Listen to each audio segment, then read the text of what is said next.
Ayon sa Biblia sa Jeremias 10 verse 6. Walang gaya mo, O Panginoon, ikaw ay dakila, at ang iyong pangalan ay dakila sa kapangyarihan. Kapatid, kung ikaw man ay nahaharap sa matinding pakikipaglaban sa iyong buhay at nauubusan ka na ng lakas sa mga atake ng kaaway, mayroong isang bagay na dapat malaman ng bawat isa sa atin, at ito yun, anuman ang kailangan nyo ay mahahanap lamang natin ito sa pangalan niya, sa pangalan ng Panginoong Heso Kristo. Ang pangalan niya ay makapangyarihan sa lahat.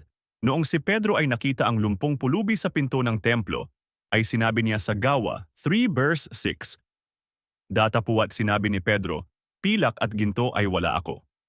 Datapuwat ang nasa akin ay siya kong ibinibigay sa iyo. Sa pangalan ni Hesukristo na taga Nazaret, lumakad ka. Nagmamakaawa ang lumpong ito upang mabigyan ng pera at pagkain, ngunit si Pedro ay dala lamang ang pangalan ng Panginoong Hesukristo, at ang pangalan na yan, ang pangalan na mas mataas sa lahat ng pangalan, kaya nabigyan ang pulubi ng mas mahalaga kaysa sa pilak, ginto o pagkain.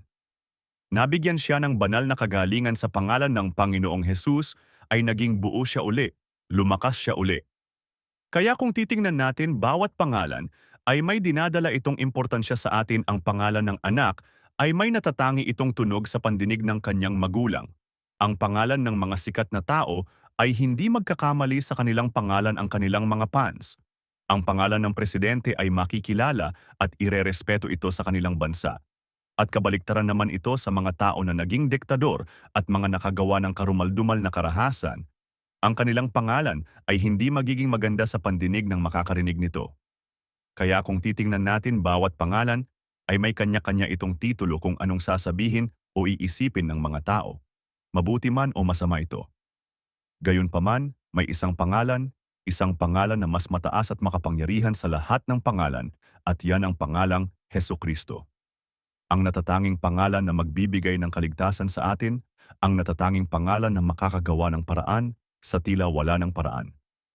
Kaya kung titingnan natin, si Hesukristo lamang ang pangalan na maaring magbigay ng buhay sa wala ng buhay na sitwasyon. Maaring ikaw ay talo, walang laban, naiisahan ng kaaway, subalit habang naniniwala ka na sa pangalan ng Panginoong Hesus. Magkakaroon ka ng kapangyarihan, magkakaroon ka ng tagumpay.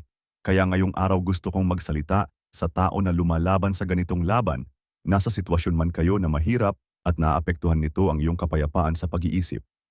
Anumang sitwasyon ang kinakaharap mo, kaibigan, gusto kong maunawaan mo ito. Lahat ng kailangan mo ay mahahanap mo lamang sa pangalan niya, sa pangalan ng Panginoong Hesukristo. Maaring sa laki ng problema mo ay ginawa mo na ang lahat upang maresolba ito, subalit wala pa rin nagbabago, kaibigan. Ito na ang oras para sabihin mo at maniwala ka, maniwala ka. Ang kapangyarihan ng dugo ni Jesus, pakakawalan ka niya sa pagkakatali, maniwala ka. Ang dugo na yon na inialay ni Jesus ay palalayain at magtatagumpay tayo, pakakawalan niya tayo sa kamunduhan. Kaya oras na para panghawakan ang salita ng Diyos, laban sa puwersa ng demonyo, tumayo ka. Tumayo ka, na may pagtitiwala, tumayo ka sa kabanalan. Awit 56 verse 3-4. Kapag ako'y natatakot, O aking Diyos na dakila, sa iyo ko ilalagak, pag-asa ko at tiwala. Pangako niyang binitiway pinupuri ko ng lubos, tanging sa iyo, umaasat na nanalig ako, O Diyos. Sa tao ring katulad ko, hindi ako matatakot. Kailangan natin magtiwala lamang sa Panginoon, dahil ang pagtitiwala lamang sa Kanya ay hindi niya tayo bibiguin. Kaya kung nararamdaman mo na ikaw ay lubog na, kung nararamdaman mo na ikaw ay inaatake ng kaaway, tandaan mo lamang kung ano ang sinasabi ng Biblia sa Awit 31 verse 24. Magpakatatag at magtiwala tayo, dahil pag ginawa natin ito, ang ating Panginoon ay sigurado na tutulungan niya tayo. At bilang anak ng Diyos, naniniwala ako na oras na upang tumayo at ipagmalaki na ikaw ay ambasador ng pinakamakapangyarihan sa lahat. Labanan mo ang kasinungalingan ng kaaway, tumayo ka sa katotohanan sa salita ng Diyos. Tumayo ka sa kapangyarihan ng banal na Espiritu, tumayo ka sa kapangyarihan ng Diyos. Habang nakatayo ka sa pananampalataya, sabihin mo sa Panginoon na magtitiwala ka lamang sa Kanya. Apokalipsis 1 verse 8. Ako ang Alpha at ang Omega, Ang sabi ng Panginoong Diyos na siyang kasalukuyan, nakaraan at siyang darating, ang makapangyarihan sa lahat. Sa ngalan ng ating makapangyarihang Diyos, ipagtiwala natin lahat. Anuman ang hinaharap natin ngayon, alalahanin natin palagi na walang mahirap at imposible sa Diyos. Panginoon, aming tagapagligtas, kanlungan. Panginoon, pinupuri namin ang iyong banal na pangalan. Walang ibang pangalan dito sa mundo ang makakapantay sa iyo, walang ibang pangalan ang makakapagligtas sa amin. Walang ibang pangalan ang kayang ayusin ang sirang buhay at magkaroon ito ng kapayapaan, kaligayahan at kapatawaran sa buhay. Kaya mula ngayon, Panginoon, dinedeklara namin na ikaw ang author sa aming pananampalataya. Ikaw ay nabuhay muli at ang nag-iisang makapangyarihan sa lahat. Pag tumawag tayo sa pangalan ng Panginoong Hesus, kaya niyang pagalingin ang ating mga karamdaman. Panginoon, panalangin ko sa bawat nakikinig ngayon na pagpalain niyo po sila at tulungan sa kanilang mga hinaharap na pagsubok. Ayon sa Biblia sa Awit 20.